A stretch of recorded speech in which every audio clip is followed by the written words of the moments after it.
Muy bien. Bueno, vamos a ir siguiendo la presentación, que es lo que vamos a hacer durante esta mañana. Resulta que la Organización Mundial de la Salud celebra el 10 de octubre de todos los años el Día de la Salud Mental. ¿Listo? Entonces, por eso la celebración que estamos teniendo esta semana.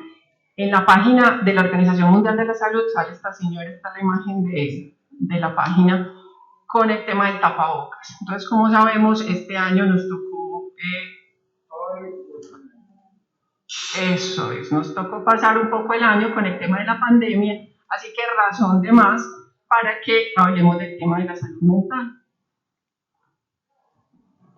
Bueno, entonces antes pensábamos que tener salud mental era no tener una enfermedad mental, por ejemplo, pero la Organización Mundial de la Salud ha dicho en los últimos años que la salud mental es un estado de bienestar físico, mental y social, y no solamente la ausencia de afecciones o enfermedades. Entonces, ese cambio en la manera en que entendemos la salud ha hecho que nos centremos más en una palabra que es bienestar. ¿Qué es bienestar? Bienestar lo podemos definir de muchas maneras. Hay personas que al bienestar le dicen, por ejemplo, salud mental positiva, eso más de la parte de los psicólogos, pero también podríamos decir, por ejemplo, estar bien, eso es plenitud, florecimiento, es algunos felicidad, ¿cierto? Ser feliz, sí. Ser feliz, eso es. Como eso, pero en todo caso estar bien, ¿cierto? Entonces, eso es mucho más amplio para los psiquiatras que usualmente tratamos más el tema de las enfermedades. Querer hablar de bienestar es una cosa mucho más amplia, ¿sí? Implica muchas más cosas. Porque el bienestar implica sentirse bien, por una parte, por otra parte, funcionar bien, o sea, que podamos ir al trabajo, estar con nuestras familias, y por otra parte, sentirnos conectados con el resto de la comunidad.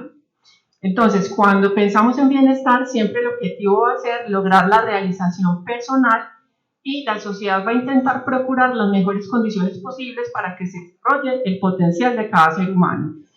La definición de salud mental es muy importante, de bienestar es muy importante porque hace que los políticos, que las sociedades se preocupen por favorecer nuestra salud mental. De hecho, tener bienestar implica tener mayor longevidad, es decir, vivir mucho más tiempo, eso ya lo sabemos. Y además, para una sociedad, tener altos niveles de bienestar se suele asociar con sociedades mucho más desarrolladas, o sea que es algo que las sociedades buscan en general. Entonces, hay una palabra que les queríamos compartir hoy que se llama psiquiatría positiva. Psiquiatría positiva es un movimiento dentro de nosotros los psiquiatras, es un movimiento dentro de nosotros en el que pretendemos preocuparnos no solo de las enfermedades o de los problemas, sino también de las cosas positivas, lo que construye la salud mental. Eso es un cambio grande porque como los psiquiatras somos médicos, estudiamos medicina y sabemos mucho de enfermedades, pero no sabemos bien de las cosas que mejoran nuestra calidad de vida. En los últimos años nos preocupamos más por eso. Entonces, ¿qué queremos? Promover el bienestar en todas las personas, como todos los que estamos aquí. Prevenir la aparición de los trastornos mentales en las personas que tengan algún riesgo de desarrollar alguna enfermedad mental. Y en las personas que ya tienen alguna enfermedad, ayudarles a que tengan una mucha mejor calidad de vida. Y entonces esta psiquiatría positiva se basa en otro movimiento que se llama psicología positiva. Este señor que está ahí en la fotico es un psicólogo, y este psicólogo fue el presidente de la Asociación Psiquiátrica Norteamericana por allá en 1998, y él dijo lo siguiente: la psicología no es solo el estudio de la debilidad y el daño, es también el estudio de la fortaleza y de la virtud. El tratamiento no es solo arreglar lo que está roto, es también alimentar lo mejor de nosotros. La psicología positiva es el estudio científico del funcionamiento humano positivo y el florecimiento en múltiples niveles, que incluye las dimensiones biológica, personal, relacional, institucional, cultural y global de la vida. O sea que lo que va a hacer la psicología positiva es estudiar científicamente lo que son las fortalezas y las virtudes de las personas. Esto lo dice otro psicólogo positivo más recientemente, dice: cuando lo predominante y relevante parecen ser los problemas, las debilidades, lo que funciona mal, los conflictos, las penas y los pesares de las personas y las sociedades, Debemos poner la mirada en las virtudes, las fortalezas, en la gratitud y en el perdón, en el humor y la pasión, en la espiritualidad, el significado y la trascendencia, que son los aspectos relevantes que hacen que la vida merezca la pena ser vivida. Entonces los psicólogos positivos estudian todas estas palabras. Miren qué tan distinto a estudiar depresión, ansiedad, ¿cierto? Entonces son palabras muy distintas con las que no las hemos estudiado y ahora nos interesan. Curiosidad, perdón, justicia, gratitud, espiritualidad, autocontrol, prudencia, entusiasmo, ¿no? Un montón que se nos pueden ocurrir. Para nosotros los psiquiatras, cuando pensamos desde este tipo de psiquiatría, desde este movimiento, entonces no nos interesa solamente que las personas tengan menos síntomas de las enfermedades, nos interesa una cosa que se llama la recuperación personal, es decir, que la persona pueda alcanzar sus propios objetivos de vida. Y eso lo podemos hacer, tengamos o no una enfermedad, sea física o mental. Entonces eso va a depender mucho también de que midamos y nos interese la percepción de cada persona sobre su estado de salud. Es decir, uno puede tener una depresión y aún así tener una vida plena y feliz, o tener una esquizofrenia y tener una vida en la que se siente pleno y desarrollado. Entonces los psiquiatras empezamos a considerar mucho este tipo de mediciones. Y nos interesa saber, en el fondo, la pregunta que nos hacemos nosotros es como doctores, como médicos, ¿qué podemos hacer para alcanzar una vida satisfactoria de bienestar y plenitud? ¿Cierto? ¿Cuál? Porque sería muy bueno saberlo. Eso es lo que vamos a discutir durante toda esta charlita. Entonces hacemos dos grandes cosas. Por una parte, hacemos investigaciones. Investigamos esos rasgos de personalidad positivos de las personas que todos tenemos, cómo funcionan, ¿sí? Cómo se crean. Y también investigamos los factores del ambiente y sociales que fomentan la salud mental. Eso por una parte. Y por otra parte, estudiamos intervenciones, o sea, qué tratamientos, qué recomendaciones podemos dar a los demás para que tengan una mejor salud mental. Entonces ahí manejamos una serie de palabras que todos hemos escuchado un poquito. Estrés va a ser súper importante de estudiar para nosotros, porque el estrés es la respuesta que el cuerpo tiene siempre que hay una demanda externa, ¿sí? O sea, el estrés es parte de la vida, todos experimentamos estrés. Pero hay otra palabra que se llama distrés, que es cuando el estrés nos lleva al sufrimiento, o sea, cuando es un estrés demasiado fuerte. Distrés, con D, distrés. Entonces, ese es el que a veces nos enferma, ¿cierto? Cuando llegamos a ese nivel de estrés tan alto. Además está lo que se llama el trauma, que es una situación o una serie de eventos que exceden nuestra capacidad para adaptarnos a ellos. Ahí es que aparece el trauma. Nos interesa la palabra resiliencia, que esa también a veces sale mucho por ahí en las noticias, hablan los psicólogos, y tiene que ver con nuestra capacidad para adaptar, tanto los estresantes internos como externos. O sea, hay estrés, pero también hay resiliencia. O sea, a veces nos desborda la situación estresante, pero otras veces nos adaptamos y nos superamos a esa situación. Y hay otra cosa que se llama crecimiento postraumático. De pronto todos hemos escuchado trastorno por estrés postraumático, que es una enfermedad. Pero el crecimiento por estrés postraumático es cuando la persona está expuesta a una situación traumática, pero en lugar de enfermar es como que se superara. O sea, como si creciera y se fortaleciera. Eso se llama crecimiento postraumático. Entonces, usualmente la persona tiene mayor apreciación frente a la vida, logra cambiar las prioridades en su vida, mejoran las relaciones, tiene mayor fortaleza y reconoce que en su vida hay múltiples posibilidades. Entonces, sería muy interesante que todos supiéramos por qué esas personas a veces logran darle como la vuelta a la situación y crecer a partir de eso. ¿Para qué? Pues para que todos lo podamos aplicar, para que todos podamos aprender cómo hacerlo. Este psicólogo que les dije al comienzo, esta va a ser pues como la parte central. Este psicólogo que les dije al comienzo hizo un modelo y un estudio y dijo, ¿qué es lo que hace a las personas ser más felices? Pues resulta que lo tenemos aquí resumido. PERMA se llama el modelo, PERMA por las siglas en inglés, no lo podemos traducir porque no lo podríamos leer bien. Pero la cosa más interesante para que nos demos todo el mensaje, que la felicidad o el bienestar no depende de una sola cosa. Para todos nosotros la felicidad depende de varios factores. Un poquito como si pensamos en una mesa. Para que la mesa funcione, todas las paticas tienen que estar funcionando. No nos sirve con una sola patica, ¿cierto? Por ejemplo, no nos sirve tener mucho dinero y no tener salud física, ¿cierto? Entonces miren que así tengamos mucho dinero, no somos felices, ¿sí? O tener mucha salud física, pero de pronto estar muy pobre, no tener dónde dormir, ¿cierto? Tampoco podemos ser felices de esa manera. Muy bien, entonces, mensaje. Estas son las 5 dimensiones que dijo este psicólogo por allá en 1998, el que les leí al comienzo. Primer secreto para acercarse al bienestar: tener emociones positivas a lo largo de nuestros días. Fomentar las emociones positivas. ¿Cuáles son las emociones positivas? Gratitud, alegría, felicidad, esperanza. Entonces, no se trata de evitar las emociones negativas, porque esas existen. O sea, tristeza siempre vamos a experimentar, rabia siempre vamos a experimentar, porque es parte de la vida. Pero resulta que cuando tenemos más emociones positivas, parece que estamos más preparados para enfrentar las negativas, cuando no nos dan tan duro. Por ejemplo, un ejercicio que podemos hacer a lo largo de esta semana es coger una hojita y cada noche vamos y escribimos tres razones para estar agradecidos. O sea, 3 razones de lo que haya pasado en el día, que digamos, estoy agradecido por esto, por esto, por esto. Y observemos qué sucede en la semana, ¿sí? Cuando todos los días apuntamos 3 cositas por las que estamos agradecidos. El segundo componente es participar en actividades que nos apasionen. Entonces, todos tenemos cosas que nos gustan hacer. Eso es lo que llamamos como pasatiempos, hobbies. Por ejemplo, hacer algún deporte, pintar. Algunas personas les gusta, por ejemplo, coser. Todo este tipo de actividades, cuando hagamos con frecuencia, nos acercan más al bienestar. Algunos le dicen a eso fluir. Fluir es cuando uno está haciendo algo y como que el tiempo pasa y se da cuenta de que lo estaba haciendo. Es porque le gusta tanto, que se concentra tanto, que se mete como en la actividad. El otro punto fundamental, las relaciones. Entonces es central. Relaciones positivas, relaciones en las que me siento respetado, amado, valioso. La cuarta dimensión, el significado. Después durante esta semana vamos a estar hablando como de todo esto.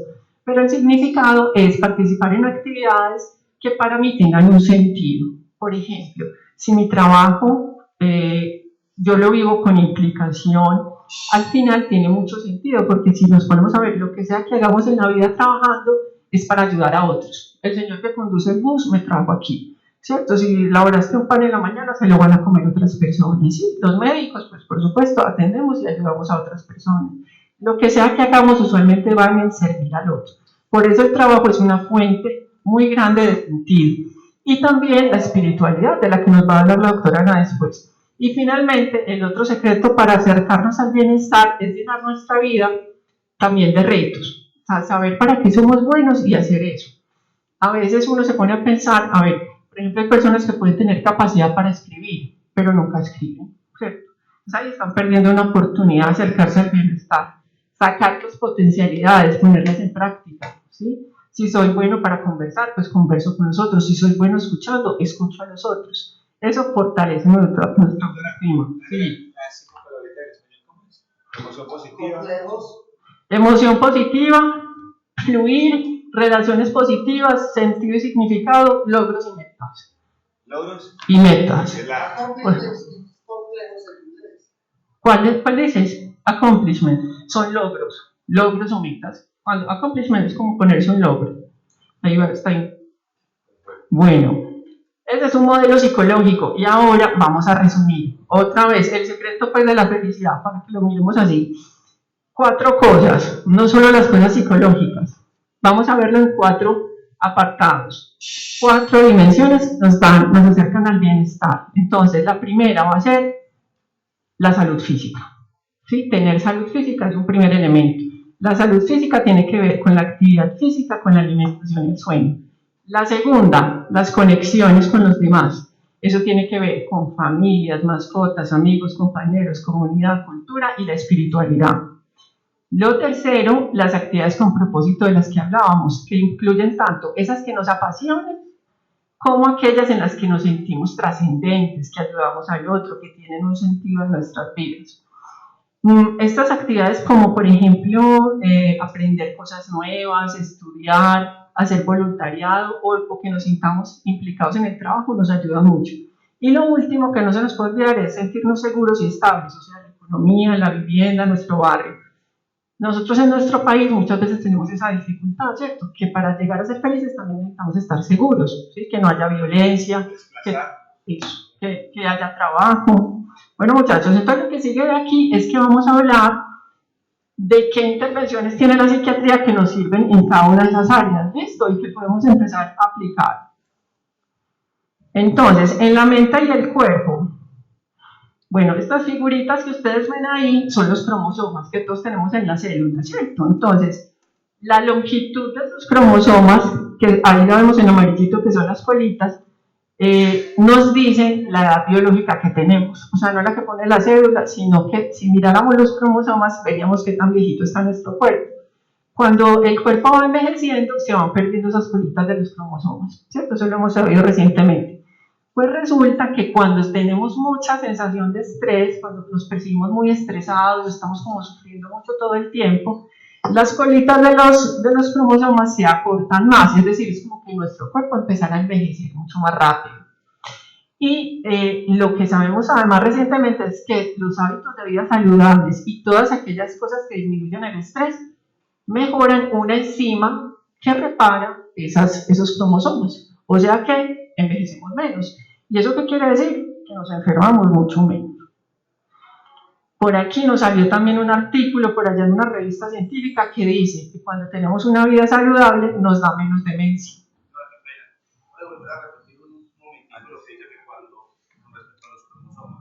Sí. Usted está hablando de los neurotransmisores, de la oxitocina, la dopamina. Eso, los cromosomas son, por allá lo vimos en el colegio alguna vez, que todos tenemos en las células cromosomas que son los que contienen en el núcleo de todas las células del cuerpo, los que contienen la información genética. Y son los que dicen cuándo esa célula va a morir, cuándo esa célula se va a dividir. Entonces, cuando envejecemos, todos nuestros cromosomas empiezan como a volverse más corticos. Más corticos. Y cuando se ponen más corticos, resulta que las células se están como envejeciendo y se dividen mal, se dividen poco, se mueren. ¿Sí? Pero no solamente eso, sino que cada que una célula tuya se reproduce, el telómero se pone más pequeño. O sea que él es el que determina la reproducción celular y obviamente por eso llega la vejez. Es más pequeño el telómero, la reproducción es mucho más. Eso es. Y entonces, ¿qué nos interesa? Que nuestras células estén jóvenes. Porque cuando están jóvenes nos enfermamos menos, ¿cierto? No nos dan enfermedades. Y pues resulta que el estrés nos enferma más, o sea, como que nos predispone a que nuestro cuerpo se enferme. Nos agotamos. Bueno, entonces, así vivimos casi todos en el día a día. Entonces vivimos con afán, hacemos un montón de cosas al tiempo, por eso vivimos muchas veces muy estresados, ¿sí? Entonces, por eso nos toca muchas veces sentarnos y hablar de lo que van a ser los hábitos de vida saludables. Entonces, ¿qué recomendaciones ya podemos dar? El ejercicio es fundamental para tener una vida más sana, no es carreta. Ejercicio es cualquier actividad que uno aumente la actividad física, ¿cierto? Que entonces el cuerpo se mueva y uno empieza a sentir que respira más rápido y que el corazón va más rápido. Ejercicio moderado es cuando uno se mueve y todavía puede conversar con el que está al lado. Y ejercicio fuerte es cuando tiene que parar de conversar porque no le da como la voz. Eso quiere decir que ya le estás exigiendo al cuerpo un poquito más. Cosas interesantes que ya sabemos que el ejercicio físico solito para pacientes con depresión leve les ayuda a resolver la depresión. ¿Qué? Eso no lo sabíamos antes. Eso quiere decir que es mucho más benéfico de lo que pensamos. Ahora, si la depresión es muy fuerte, ya necesitamos otros tratamientos. Además, nos mejora el aprendizaje, nos disminuye la impulsividad y nos mejora la atención. Entonces, ¿qué podemos recomendar? Que todos nosotros necesitamos siempre estar más activos porque nuestro estilo de vida, por la sociedad en la que vivimos, es muy sedentario, nos lleva a ser muy, muy sedentarios. Siempre intentar hacer más actividad física, porque es que uno a veces dice, no, voy a salir y voy a caminar 2 kilómetros, entonces si no lo hago, entonces no hago nada. No, pues si no pude, no, pues empiezo de a poquito y lo voy incrementando. Lo ideal finalmente sería que realizar lo siguiente, 2,5 horas de actividad moderada o 75 minutos de actividad intensa en una semana. O sea, que a lo largo de la semana hagamos eso, con el objetivo de llegar a hacer 5 horas a la semana de ejercicio de intensidad moderada, entonces que sería, digamos, de lunes a viernes, cada día 1 hora. Ahí estaríamos cumpliendo como el objetivo. O 2,5 horas de actividad física intensa a la semana, o sea, media hora al día, de un ejercicio ya más intenso. Como lo prefiramos, las dos cosas nos van a servir. Las otras dos cosas grandes que vamos a hablar durante esta semana, entonces no me voy a centrar mucho. Dentro de los hábitos de vida saludable, comer bien. ¿Qué es comer bien? Los alimentos procesados y con alto contenido de azúcar pueden incrementar los síntomas de depresión. Yo no sé si han visto que en las noticias, incluso ya hay algunos países donde ponen los alimentos con alto contenido de azúcar como con unas señales de nocivo, o de que tienen impuestos también, como se le hace con el tabaco o el alcohol, ¿cierto? Para que las personas nos demos cuenta de que nos hace daño. ¿Y qué dieta podemos recomendar? La dieta mediterránea. ¿Cuál es la dieta mediterránea? Eso, la ensalada, toda la que queramos, frutas, todas las que queramos, todos los días. No es, ¿la cual? La carne no es que sea mala, sino que nuestro cuerpo necesita esta palabrita que hay, ese es el secreto. Nuestro cuerpo necesita antioxidantes. Los antioxidantes no están en la carne, están más en los vegetales. Los antioxidantes son los que hacen que esos telómeros que vimos ahí se desgasten menos. La lenteja y los frijoles más las albergas reemplazan toda la carne. Se puede, pero hay que saber hacer la dieta. Entonces, no es que no podamos comer la carne, sino las cantidades deben ser pocas y preferir las carnes blancas. Eso nos lo van a decir después cuando hablemos de hábitos saludables. ¿Listo? Y lo otro que nos ayuda a vivir mejor, dormir bien. Entre mejor durmamos, mejor calidad de vida tenemos, sí. Al final les vamos a dar un volantico con todo lo que son recomendaciones para los hábitos de sueño, o sea, lo que podemos hacer. Bueno, y estas imágenes las han visto. Está muy de moda este tipo de actividades, pues la psiquiatría cada vez las recomienda más. O sea que si se animan en algún momento a entrar a lo que es meditación o mindfulness, yoga o tai chi, pues bienvenido. ¿Listo? La primera imagen que estamos viendo ahí es de la meditación, que la persona se sienta, o tiene que ser sentado en el suelo, puede ser sentado en la silla así como están ustedes, pero lo que se va a hacer es que vamos a llevar nuestra atención a un objeto, por ejemplo, la respiración. Entonces uno cierra los ojos y empieza a centrarse en la respiración. Y pues puede pasar ahí 1 minuto, 10, 20 o lo que sea. ¿Listo? Lo otro es el yoga, que lo que hacemos con el yoga son sobre todo ejercicios de estiramiento del cuerpo, como lo estamos viendo en la imagen. Y el tai chi, que yo lo conozco menos, por ahí he visto algunas personas haciéndolo, que hacen como movimientos lentos. Esto viene de las artes marciales, sí. Bueno, las tres vienen de Oriente, ¿cierto? Pero son tradiciones por allá súper antiguas. Hay un tipo de terapia que yo no sé si alguno haya escuchado, que es mindfulness. ¿Alguno le ha tocado mindfulness? Bueno, mindfulness viene de la meditación. Y resulta que eso fue un señor por allá, biólogo de Estados Unidos, un doctor en biología, que empezó a estudiar en las células qué efecto tenía este tipo de meditación y se dieron cuenta de que mejoraba muchísimo la salud de las personas, ¿sí?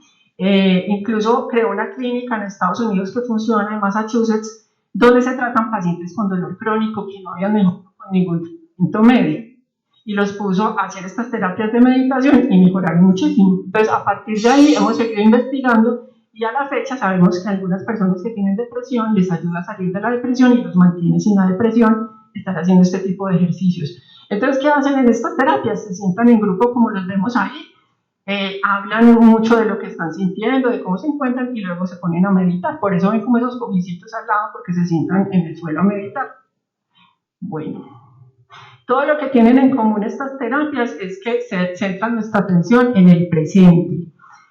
Nuestro cuerpo siempre está en el presente, pero nuestra mente no. Nuestra mente, yo estoy aquí pensando lo que tengo que hacer cuando termine, ¿cierto?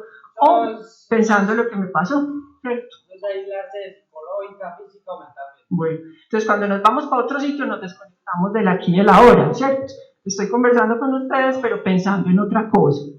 Entonces, todos estos tratamientos que les mencioné, bueno, estas terapias, partes que les mencioné, tienen que ver con eso, con traer nuestra mente al presente.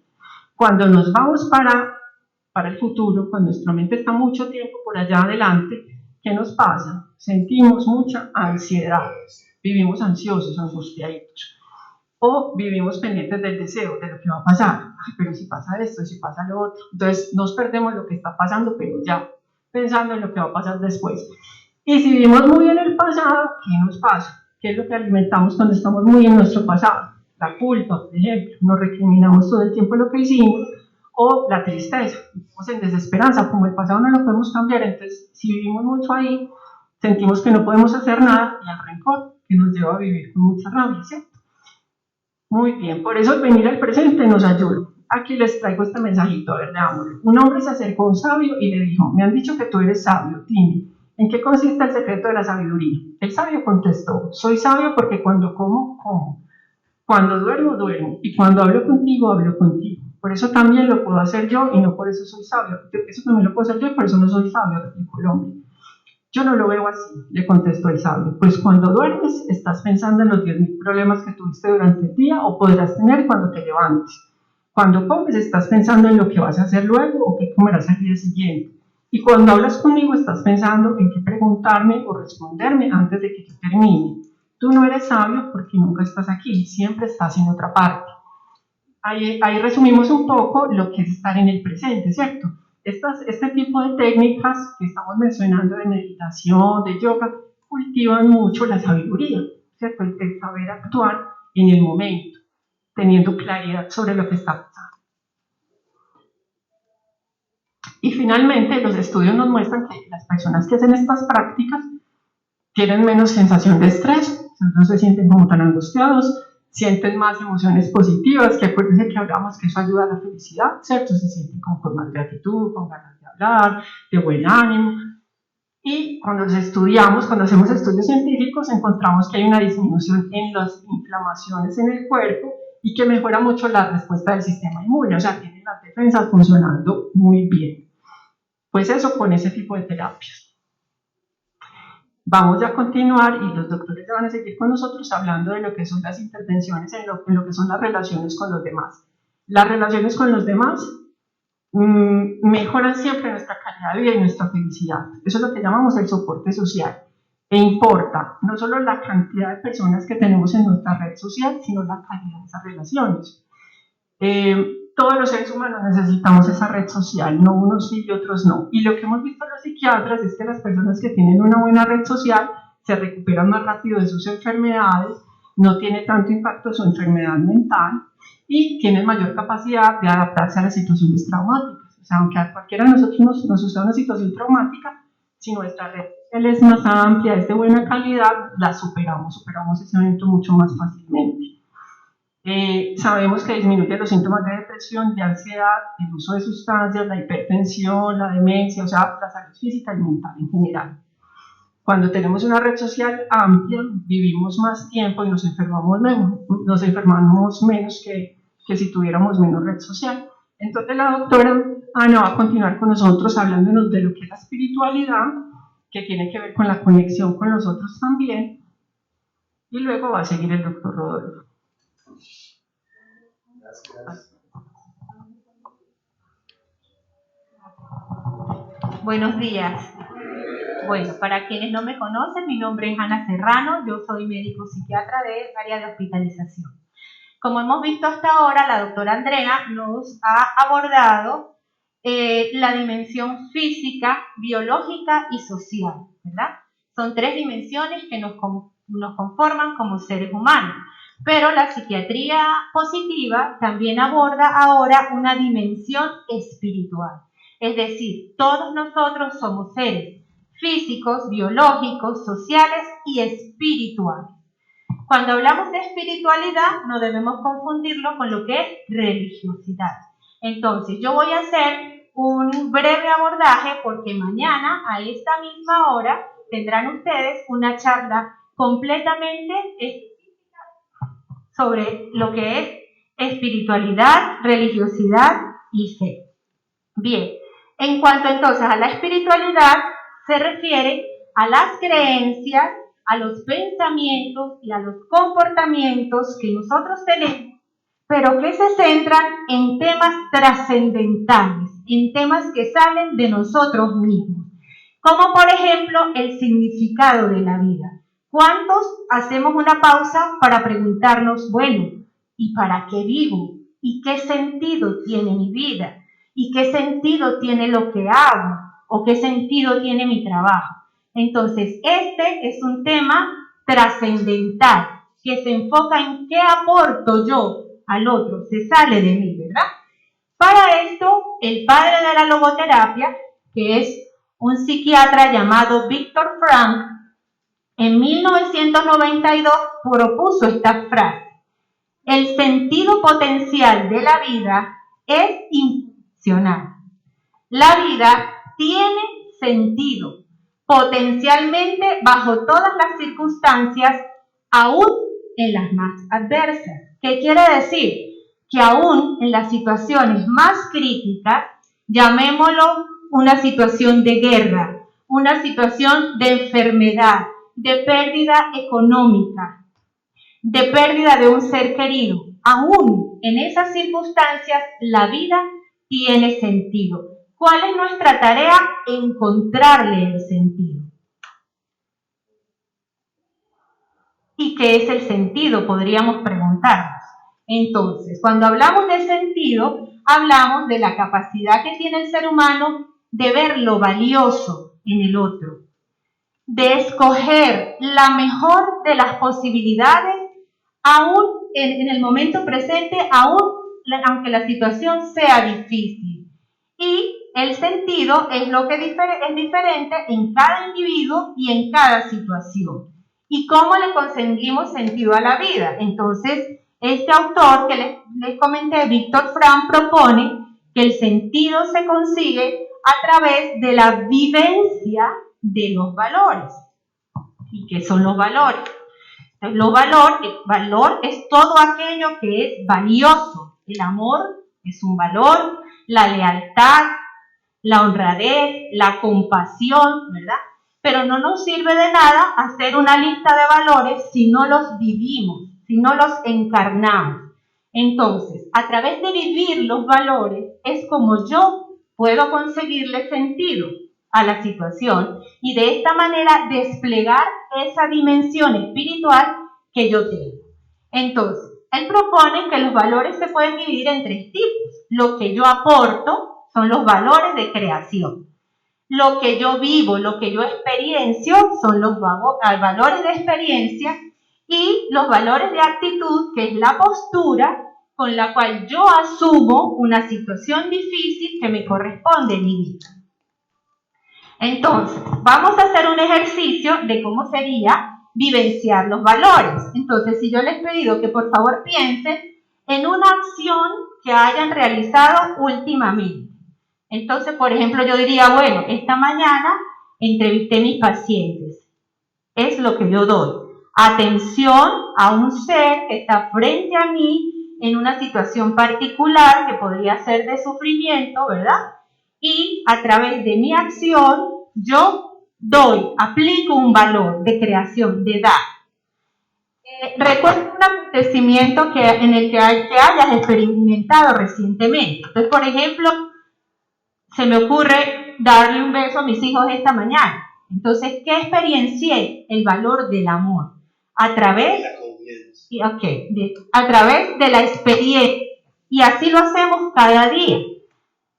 Y recordemos un acontecimiento doloroso que podamos haber vivido recientemente. La pandemia. Puede ser un acontecimiento que pudo haber generado sufrimiento o dolor o angustia. ¿Cómo lo viví? ¿Con huida o con coraje? ¿Cierto? Entonces es la actitud. Esos son los valores de actitud. ¿Cómo yo le hice frente? Bueno, entonces yo salí a ayudar a mis vecinos y fui solidaria con las personas necesitadas y acudí a mi trabajo aunque tenía mucho miedo de enfermarme, pero yo iba a mi trabajo y me cuidaba. Es decir, con esa actitud le hice frente a la situación difícil. Entonces esos son los valores de actitud. Cuando nosotros vivenciamos esos valores, los encarnamos, estamos trascendiendo, saliendo de nosotros y diciendo, a pesar de mi enfermedad, a pesar de mi sufrimiento, a pesar de la situación difícil, yo soy capaz de darle para el otro. Entonces, esta dimensión espiritual, en esta dimensión se encuentra la capacidad de que seamos conscientes, seamos capaces de amar. Se encuentra la imaginación y la libre voluntad. la libertad, este es digamos, lo más importante, la libertad de elegir y de intencionarme hacia lo que vale, hacia lo que es valioso y no hacia los antivalores, porque yo también puedo elegir hacia los antivalores y entonces no estaría desplegando esa dimensión espiritual que tengo como ser humano. De escuchar la voz interior, la capacidad de autodistanciarme, es decir, de dejar de pensar un poco solo en mí, en mi sufrimiento y en lo que me acontece y salir a la búsqueda del otro, al apoyo del otro. Ajá. Porque es que a veces uno la voz interior la escucha como la voz de la mamá, escucha la voz del papá, eso no quiere decir que esté loco. No. Entonces hay que diferenciar lo que es la voz interior de lo que es una alucinación. Pero si te hablan voces, Claro. Es muy importante porque la voz interior es la intuición, lo que me dice la sabiduría de lo que debe ser y de lo que es valioso, ¿cierto? Bueno, eso es diferente.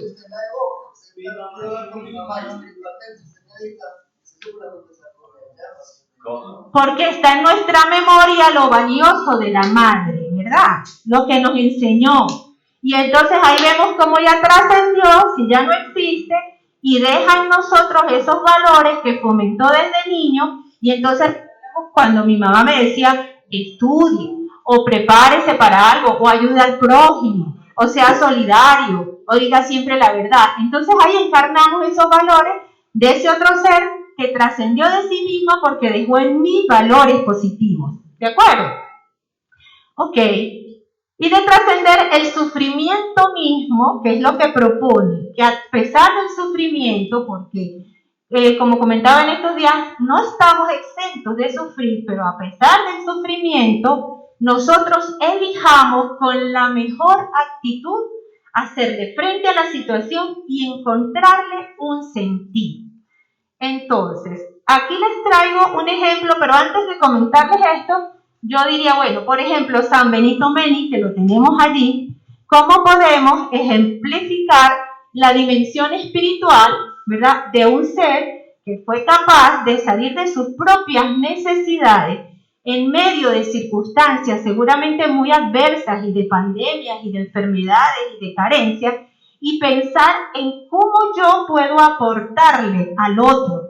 Y desde esa idea, ¿verdad?, surge toda una familia y una comunidad que se aboca a la atención de los más necesitados, y a través de los años esto viene creciendo a través de valores que nos han enseñado las hermanas, ¿verdad?, de la hospitalidad, del amor, de la acogida. Entonces ya él físicamente no está, pero aún en vida ya había trascendido, se había trascendido a sí mismo, dándole al otro apoyo, ayuda, dándose hacia los demás. Entonces un ejemplo, pero dirá, bueno, pero es que él es un santo y yo no. Entonces aquí les traigo un ejemplo de Víctor Frank. Él es un psiquiatra y neurólogo de origen judío que le correspondió vivir la experiencia del Holocausto y vivir en la época nazi, de la Alemania nazi, durante muchos años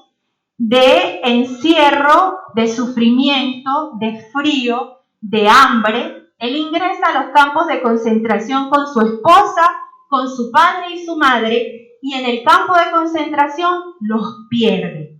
Siendo un profesional de la salud, pierde todo. De hecho, él dice, me encontré con mi existencia desnuda. Se quedó sin nada, sin sus seres queridos, sin su carrera, sin su profesión.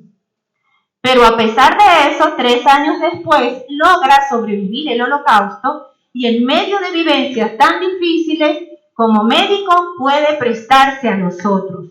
Se vale del humor, de la contemplación de la naturaleza, de su creencia religiosa para sobrevivir y superar la adversidad, y luego, cuando sale del Holocausto, se convierte en el padre de la logoterapia, que es la tercera psicoterapia vienesa, con un corte de sentido positivo, que podríamos enfocarlo en la psiquiatría positiva.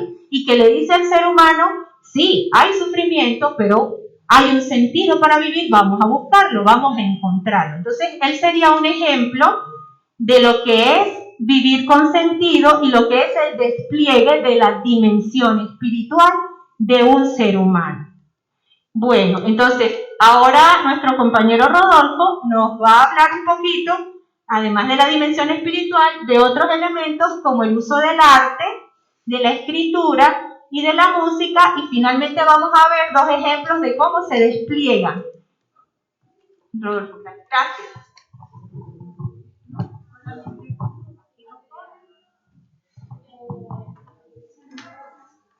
Buen día. Como me conocen, soy Rodolfo Andrés, soy psiquiatra acá de la institución. Ok, vamos a hablar de otras intervenciones, entre ellas el humor y la creatividad, porque las intervenciones psicoterapéuticas no solo son en cuanto a la relación médico-paciente, sino que se pueden utilizar otro tipo de intervenciones, no solo la psicoterapia, sino como como unas que vamos a explicar acá, que serían el humor y la creatividad, entre otras. Voy a poner un poquito acá para poder leer mejor. Salud mental y el sentido del humor. ¿Qué es lo que sucede? El humor es algo muy importante en los seres humanos porque precisamente en la medida en que uno tiene buen humor y uno se sonríe, por supuesto se van a liberar una cantidad de sustancias químicas que van a generar sensación de placer y bienestar, principalmente la endorfina. Y eso a su vez nos va a generar un alivio a nivel físico y a nivel psíquico como tal. Se han realizado investigaciones en las cuales efectivamente el humor va a ayudar a disminuir sustancias o hormonas que nos liberan el estrés, tales como las catecolaminas, y en la medida de que esas sustancias químicas van a disminuir, eso va a mejorar el sistema inmunológico y nos va a generar una mayor calidad de vida. El humor es muy importante también porque nos permite, primero que nada, una situación difícil que podamos estar viviendo, un problema o un conflicto emocional, ya sea nuestra dinámica de relación de pareja, nuestra dinámica de vida, nuestra dinámica del día a día, nos ayuda a permitir verlo como que desde un punto de vista objetivo, verlo desde afuera y no estar como que totalmente inmerso en el problema, y nos permite ser como que más flexibles, ver otras opciones de cómo resolver las cosas sin quitándole como que el exceso de dramatización al problema que podamos tener en ese momento, y nos ayuda a verlo de una manera más relajada. ¿Por qué? Porque también si nosotros podemos lograr de alguna manera reírnos de nosotros mismos, es de una manera más adecuada para poder darnos cuenta de cuáles son las debilidades en que nosotros fallamos y cómo podemos mejorar las cosas sin estarnos culpabilizando, sino de poder actuar de una manera más adecuada y más sensata para la resolución de los conflictos. Y esto a su vez, por supuesto, va a ayudar no solo a mejorar la relación con nosotros mismos, sino a mejorar la relación con todos nuestros semejantes. También tenemos otra modalidad que va a ser la musicoterapia. La musicoterapia, bueno, es que se utiliza a través de la música, ¿verdad? Se va a realizar una actividad terapéutica que nos va a ayudar a mejorar desde el punto de vista emocional y desde el punto de vista físico. La música es una experiencia sensorial que nos va a ayudar a activar todas las actividades del cerebro, como la parte a nivel emocional, la parte a nivel cognitiva y a nivel físico. Existen investigaciones, ¿verdad?, donde se ha comprobado que la musicoterapia es útil no solo tanto en la terapia individual, sino que sirve para la parte de la rehabilitación del paciente, para la educación y programas para la mejora del bienestar como tal. Dime. Yo soy historiador y yo escribí Historia de la locura en Medellín y Antioquia. Y había un tratamiento que se llamaba, además de la hidroterapia, la meloterapia. Porque acá no nos hacen de pronto unas sesiones de música, sería muy interesante. Bueno, precisamente acá en el área de terapia ocupacional se han venido realizando una cantidad de actividades como la parte física, que también es muy importante para mejorar toda la parte de la conexión emocional con la parte del cuerpo. Por eso es que también se realizan actividades como el canto, el karaoke, que a veces le colocan actividades de karaoke a los pacientes, porque de alguna manera todo esto va a ayudar, como lo hemos conversado, a generar una cantidad de sustancias químicas a nivel cerebral que nos generan placer y bienestar como las endorfinas, y termina siendo totalmente terapéutico para nosotros desde todo punto de vista. También, bueno, la musicoterapia puede ser activa o puede ser receptiva. Activa, bueno, a través del cantar, de realizar actividades como karaoke, tocar instrumentos, interpretar la música de diversas maneras. Y puede ser receptiva cuando se realizan terapias de relajación, que a su vez se utiliza de manera combinada cuando se está haciendo también yoga, porque la música en ese momento permite conectarnos con el placer, el bienestar y la relajación cuando se está realizando esta actividad. ¿Cómo trabaja la musicoterapia? Bueno, trabaja los aspectos sensoriales, identificando mejor las emociones y conectando las emociones con nuestro cuerpo como tal. Ayuda a mejorar la parte motriz, como la coordinación, el equilibrio y la movilidad de los pacientes. Recuerden que existen muchos pacientes con enfermedad mental, que tienen una enfermedad mental de larga data, que toman una cantidad de medicamentos que en algunos de ellos pudieran traer algún tipo de consecuencias como rigidez, entre otras cosas. Por ejemplo, los antipsicóticos de primera generación que producen ese tipo de efectos adversos, pero que ahora hoy día utilizamos unos nuevos antipsicóticos que van a disminuir de manera importante eso. Entonces, a través de la musicoterapia, nosotros podemos mejorar ese tipo de coordinación y de movimiento en la medida en que se están haciendo las actividades.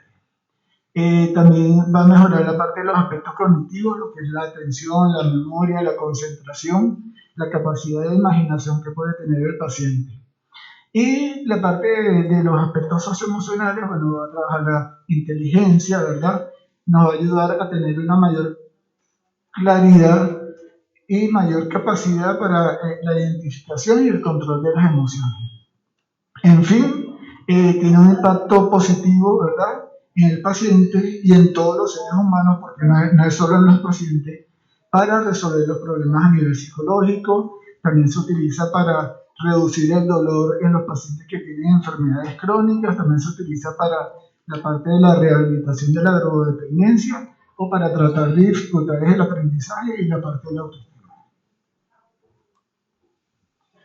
Otra modalidad de terapia vendría a ser el arte terapia, que es la utilización del arte como vía terapéutica para sanar, ¿no?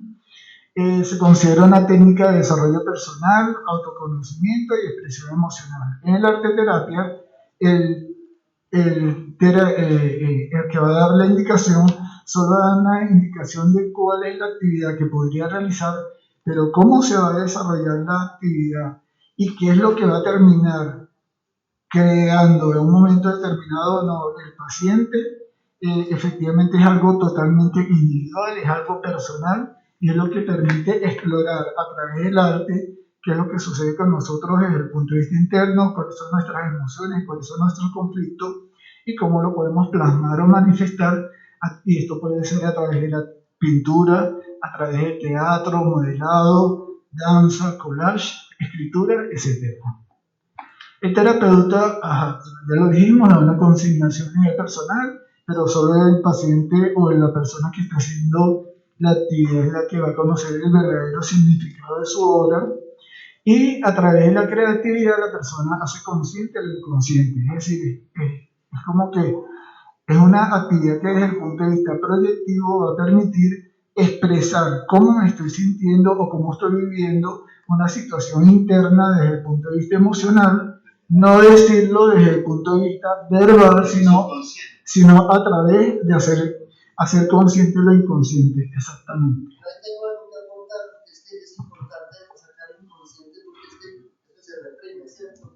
Pues el inconsciente es el instinto pleno, Exacto. El inconsciente como instinto pleno y el subconsciente como el control interno espiritual. Claro, lo que sucede es que precisamente como a veces tenemos la tendencia a ser muy racionales y a dar una explicación desde el punto de vista racional acerca de lo que nos sucede, entonces eso no nos permite conectar con las emociones y si no conectamos con las emociones no tenemos una verdadera capacidad de poder identificar cuál es el problema y cómo lo podemos atacar como tal. Entonces, a través de estas manifestaciones, desde el punto de vista como la arte terapia, la grafoterapia, O sea que la hipnosis es un mito, la hipnosis que se suponía que hacía esto. No, eso es más válido.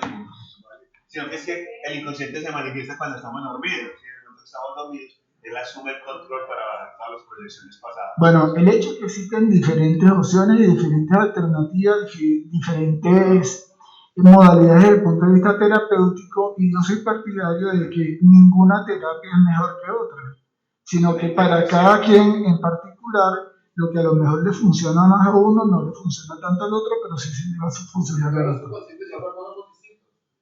Claro. Yo quisiera comentar algo desde la terapia, desde mi punto de vista. Ajá. De vaquilla, me entregaron vaquilla, normal. Llevo 7 veces acá, pero todas las veces que vengo, cualquier encierro es muy aburrido. Pues, no, sí. El ser humano no está acostumbrado, y como es un ser social, no está diseñado para estar en encierro, como un pollo de borde, no está diseñado para eso. Entonces se nos vuelve muy consciente el tiempo. ¿Qué hora es? 10 y pico. ¿A qué hora están en el almuerzo? A las 2:30. ¿Cuánto falta? Tanto. Porque estamos totalmente conscientes del tiempo y del transcurso del tiempo. Sí. Cuando uno se encarreta con cualquiera de estas cosas, también soy músico, pues, pero aquí no he llegado a hacer, pero en el caso con la pintura, como el cuerpo empieza, el cerebro empieza, como es una máquina que empieza a producir un montón de compuestos, por ejemplo, como la dopamina, las endorfinas, que es un doping natural, digamos que eso es una traba natural, uno pierde la noción del tiempo, y no es que, ¡ay, la perdí! No. Por eso es que precisamente en la medida que ha venido avanzando el tiempo, se han hecho reestructuraciones y se han venido aportando nuevas actividades, además de la terapia ocupacional. Ahora hay actividades de terapia física, donde los pacientes pueden realizar una cantidad de actividades que los vaya a ayudar a mantener la mente ocupada de manera más adecuada, más productiva y por supuesto para tener una mejora desde el punto de vista integral durante lo que es el periodo corto de hospitalización. La ansiedad que produce el hecho de estar encerrado, por ejemplo en mi caso, no existe. Yo de pronto siento hambre, yo ¿qué hora es?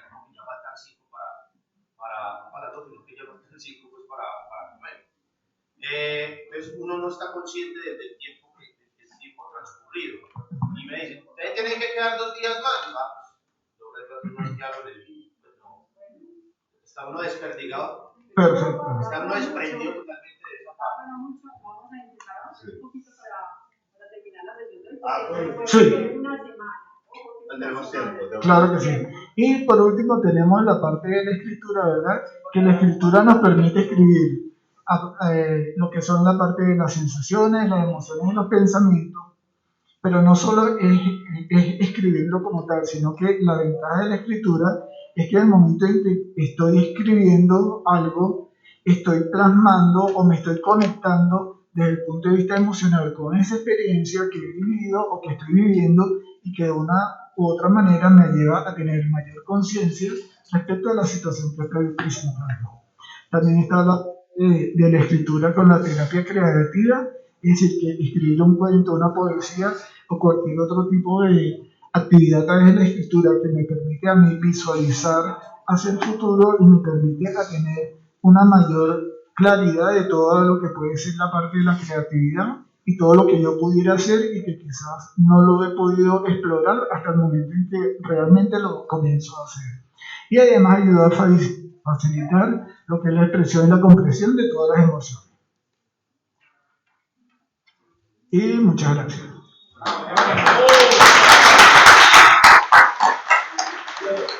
Muchísimas gracias a todos en nombre de todo el equipo de psiquiatría.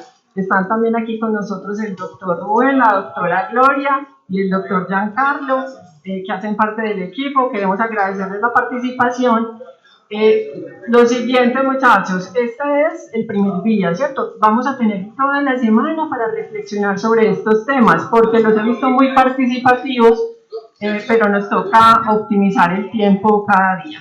Ahora, les están entregando una hojita que tiene que ver con la higiene del sueño, de las que le hablé, que es cómo cuidamos la calidad de nuestro sueño. Esto va dirigido para todos nosotros, o sea, está en nuestras manos aplicar este tipo de herramientas.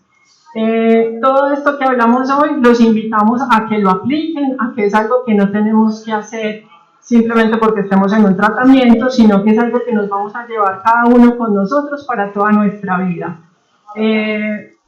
Bueno, yo creo que eso sería todo. Muchísimas gracias. Ahora vamos a seguir con una actividad ya más lúdica, un poquito porque estuvimos una horita muy concentrados, destensionarnos un poquito y disfrutar de lo que es la música, ¿sí? De William.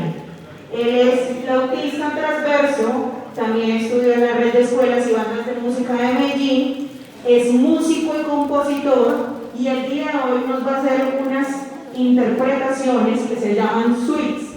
Muchos de ellos son poemas escritos por él y les voy a decir los nombres: Golondrina, Esquizofrenia, La vida, La vejez, La noche.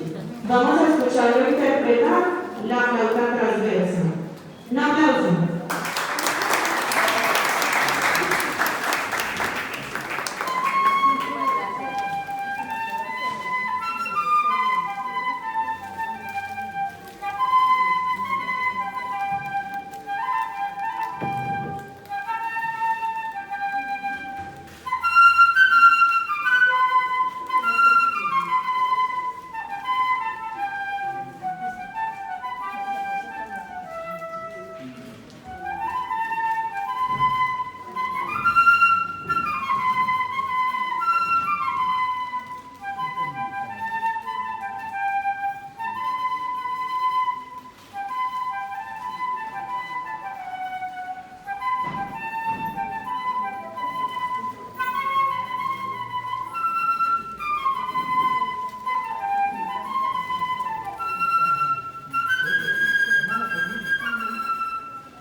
aplauso.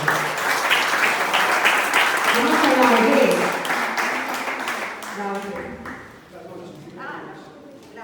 La noche, perdón. La noche Pérez.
Un aplauso para